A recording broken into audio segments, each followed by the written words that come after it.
Seja bem-vindo à nossa jornada devocional, compartilhando palavras de fé, amor e esperança. Nós estamos aqui no dia 9 de fevereiro. O tema do nosso devocional de hoje é sobre a fertilidade é a marca de autenticidade. O nosso texto base é João capítulo 15, versículo 8, e o texto diz: Meu Pai é glorificado pelo fato de vocês darem muito fruto, e assim serão meus discípulos. Esse devocional de hoje, ele é muito importante, porque ele vai falar da marca de autenticidade dos verdadeiros discípulos de Jesus.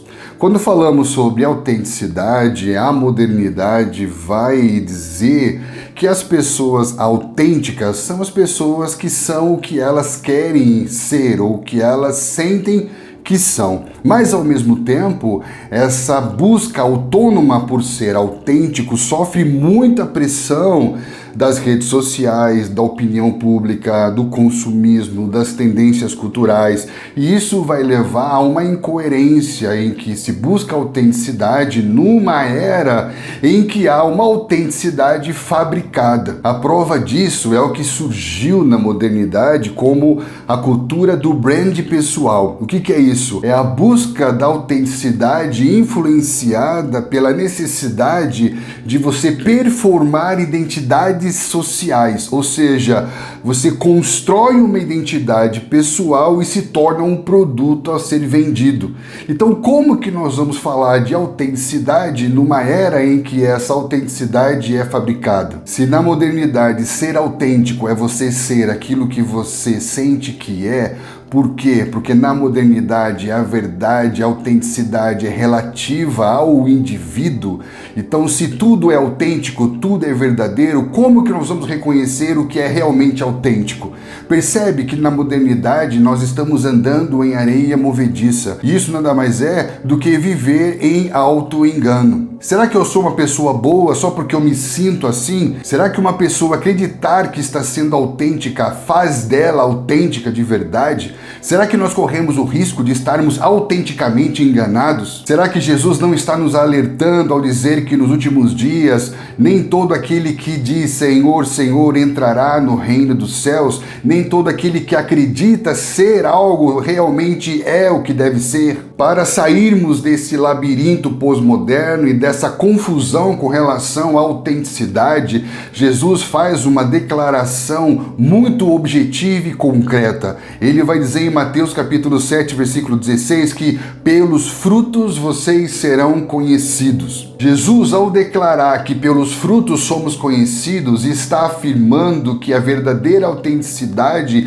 pode e deve ser avaliada objetivamente e não subjetivamente. Ou seja, não é como eu me sinto que vale, mas é a partir de um critério de avaliação objetivo e concreto que a minha autenticidade é avaliada. Diferente da ideia moderna de autenticidade que se baseia no sentimento e na autoimagem, a autenticidade bíblica tem como evidências frutos concretos, frutos visíveis. E para entender fertilidade como marca de autenticidade, nós temos que voltar ao princípio. Porque no princípio, quando Deus cria o homem, o primeiro ato de Deus com relação a esse homem é abençoá-lo para que ele seja fértil. Por isso que no mandato cultural de Deus, em Gênesis 1:28, Deus abençoa esse homem para que ele seja fértil. O mandato cultural nada mais é do que uma concessão de poderes para que esse homem possa cumprir a sua missão. E a missão do homem é frutificar, multiplicar, encher a terra, sujeitar e dominar. E aí que nós chegamos então no Evangelho de João capítulo 15, a partir do versículo 7, em que ele vai falar que nisto é glorificado meu Pai, que deis muito fruto e sereis meus discípulos. Isso quer dizer que o homem desde o princípio foi abençoado para ser frutífero, foi abençoado para multiplicar. Nessas palavras, Jesus está falando sobre voltarmos a esse lugar original em que estamos nele. Se vocês permanecerem em mim, as minhas palavras em vocês, vocês darão fruto. Vocês voltarão a esse lugar de de produtividade, e esses frutos glorificarão ao Pai, e assim vocês serão meus discípulos. Então a autenticidade, ser autêntico, ser de verdade, é ser frutífero por estar de novo em Cristo Jesus. E quando nós falamos aqui de dar frutos,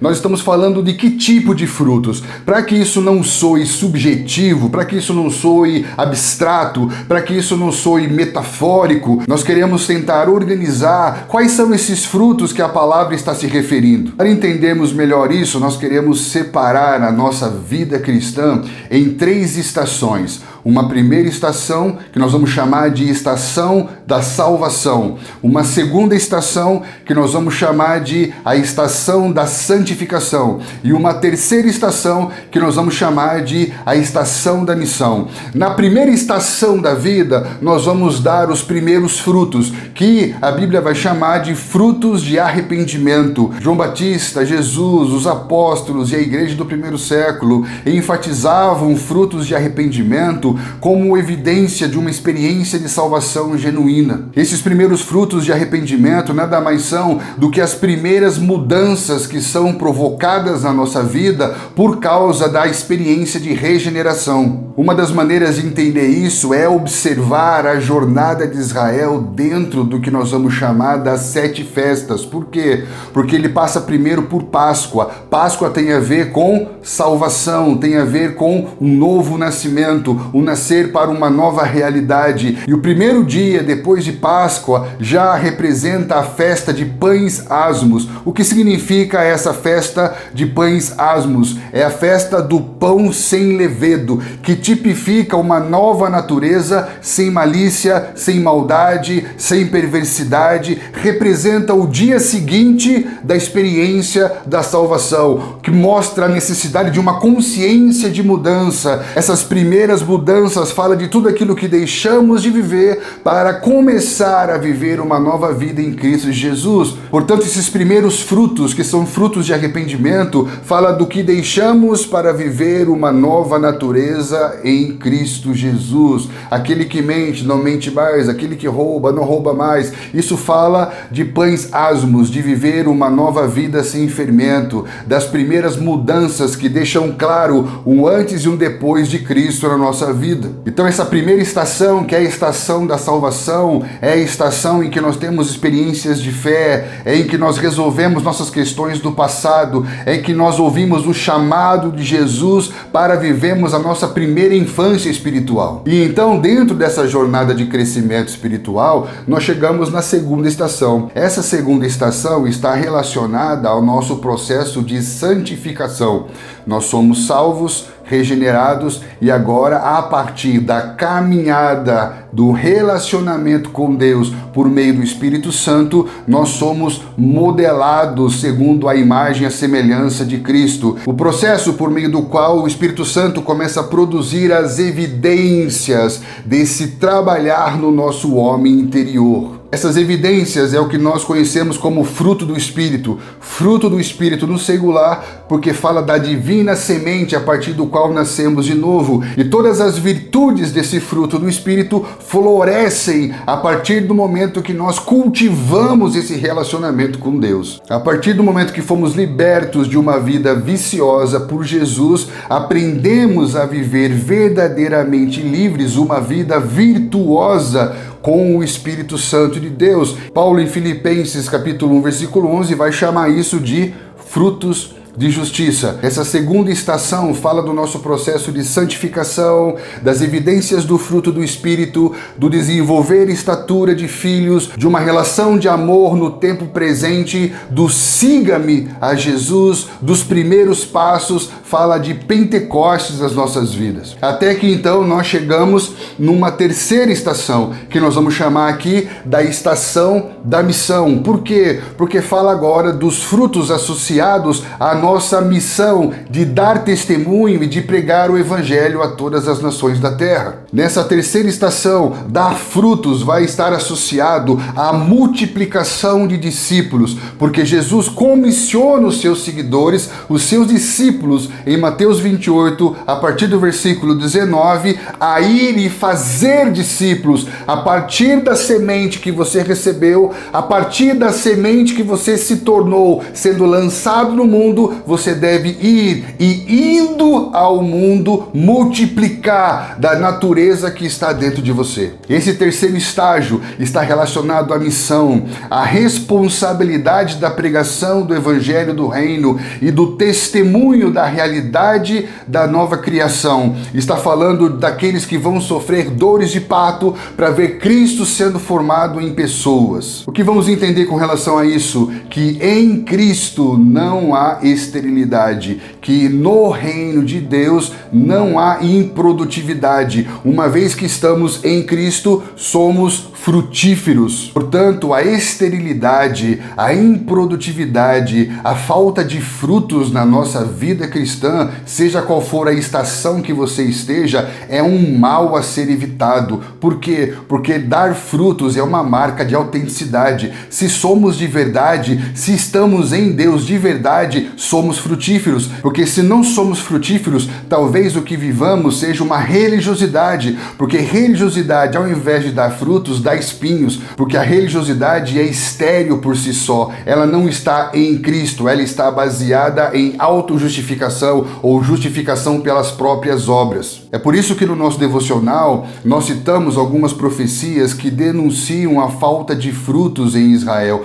mesmo Deus dando a Israel todas as condições para que eles fossem frutíferos. E quando olhamos para a profecia de Isaías capítulo 5, nós vemos que a improdutividade, a esterilidade espiritual, a falta de uma vida frutífera tem consequências seríssimas. Essa profecia de Isaías, capítulo 5, é considerada por estudiosos como um tipo de canto fúnebre, que fala da tristeza que existe ao observar que uma vinha plantada num terreno muito fértil não produz bons frutos, mas produz frutos ruins, contrariando toda a expectativa com relação a ela. E essa condição de improdutividade traz consequências. A primeira delas, perda de proteção e de segurança.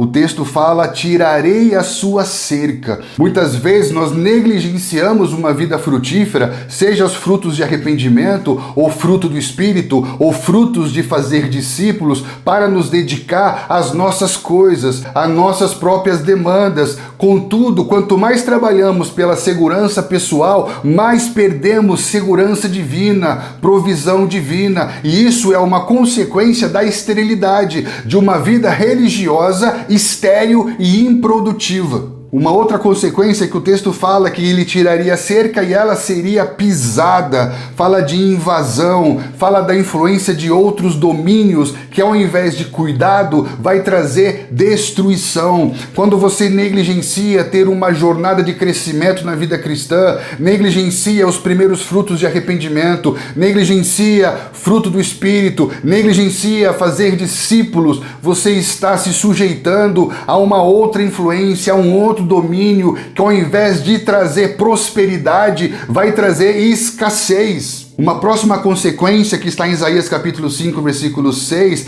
é que essa vinha não será mais podada nem cavada. Ou seja, quando uma vinha deixa de ser podada, ela perde todo o seu potencial de crescimento e de desenvolvimento. Isso fala que quando eu negligencio uma vida frutífera no Espírito, negligencio frutos de arrependimento, negligencio o fruto do Espírito, negligencio fazer discípulos, eu estou entrando num nível de estagnação espiritual. Então nós nos vemos fora da segurança e da provisão de Deus, expostos a outras influências que não têm como objetivo cuidar, mas destruir. E ao invés de avançarmos e crescermos, ficamos estagnados com o nosso coração endurecido. E aí o profeta vai dizer ainda no versículo 6 que brotarão nela espinheiros e cardos, que falam de escassez e falam de obras da carne. Isso quer dizer que quando nós não damos fruto do Espírito, nós evidenciamos obras da carne.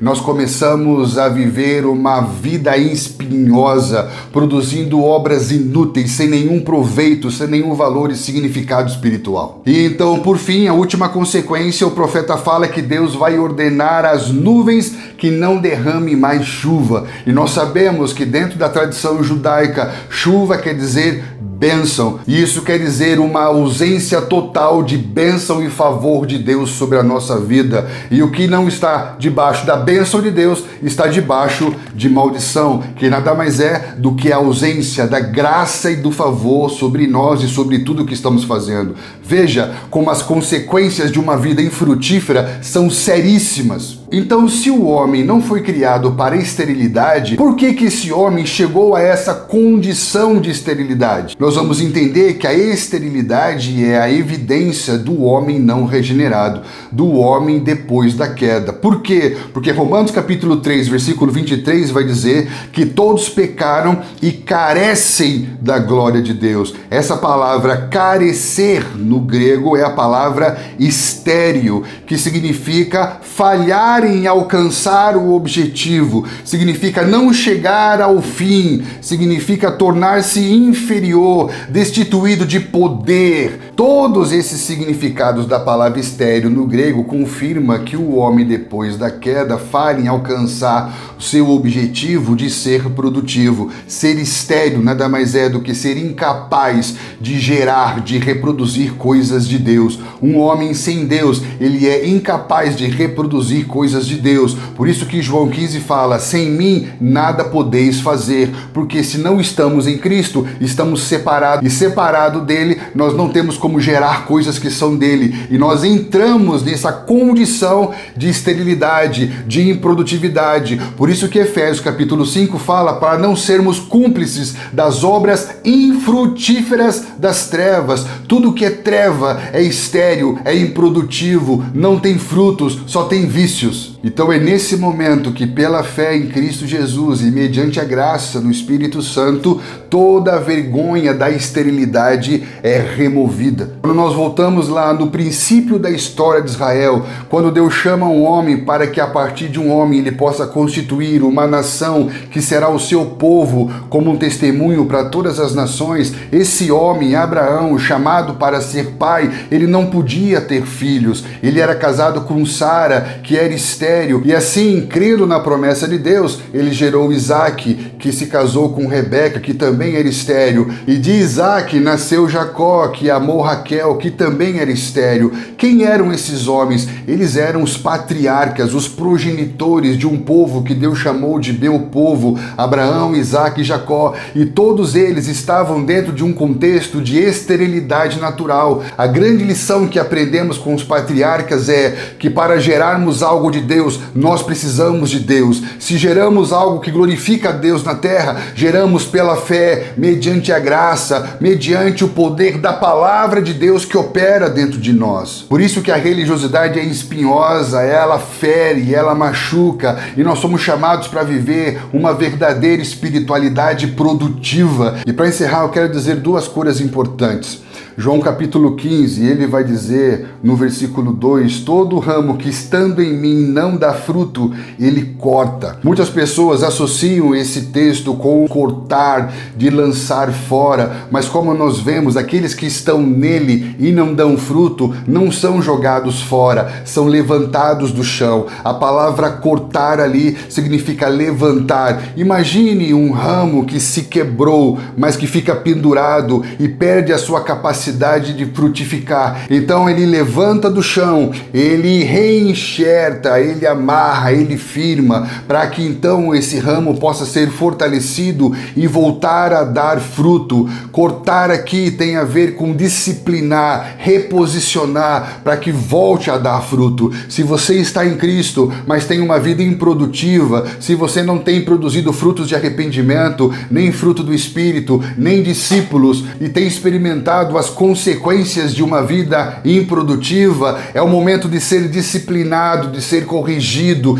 de ser reposicionado, para que então você possa voltar a dar fruto, diferente do que ele vai falar na continuidade do texto, quando ele diz no versículo 6 que se alguém não permanecer em mim, será como um ramo que é jogado fora e seca. Tais ramos são apanhados, lançados no fogo e queimados. Ele está dizendo aqui daquele que não permanece como aquele que não pertence. O que é lançado fora é aquele que nunca esteve. Isso quer dizer que quando ele está falando do ramo que é lançado fora, não está se referindo à exclusão, mas está falando de uma separação natural das partes que não são verdadeiramente ligadas a ele. É a mesma relação que ele vai fazer em outro texto daqueles que são plantados no mundo e uns dão fruto, trigos, e outros joio. Falam de duas naturezas distintas que se misturam. Jesus está fazendo aqui então uma distinção do falso